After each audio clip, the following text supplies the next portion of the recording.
The Prime Minister has once again reached out to the opposition to serve the best interest of the nation. Without naming the Congress, he said the opposition party causing the most obstruction should understand its own responsibility, having ruled the country for the longest period, and uphold democracy in Parliament.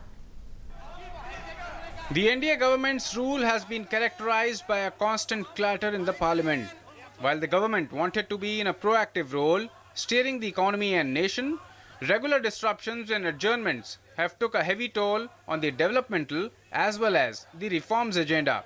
Prime Minister understands there could be differences, ideological and inherent, between the political parties, but has questioned why the opposition has constantly shied away from even agreeing to discuss important issues in the House. दुख की बात यह है कि चर्चा से कोई भाग जाए, चर्चा न होने दे, ये लोकतंत्र में चिंता का विषय है। सरकारी काम हो या ना हो, वो उतना चिंता का विषय मैं नहीं देखता हूँ।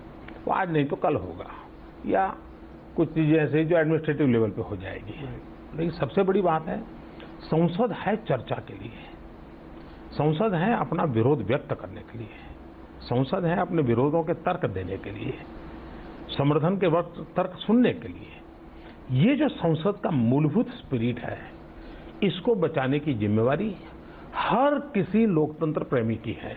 Not the one to give his approval to sweeping allegations, Prime Minister refused to pin the blame on entire opposition. He clarified that only one party was intent on creating hurdles. ये जो लोग विपक्ष कहते हैं ना, वो विपक्ष के साथ अन्याय है। सदन में ऐसे भी दल हैं जो बीजेपी के साथ नहीं है, एनडीए के साथ नहीं है, फिर भी महत्वपूर्ण निर्णयों में सरकार के फैसलों के साथ है। इसलिए सब विपक्ष सामने है, ये इस प्रकार से विपक्ष को बदनाम करना, ये जो कुछ लोग कर रहे हैं वो गलत कर रहे हैं। एक दल है जिसकी समस्याएं हैं और उस दल को सारी दुनिया जानती है।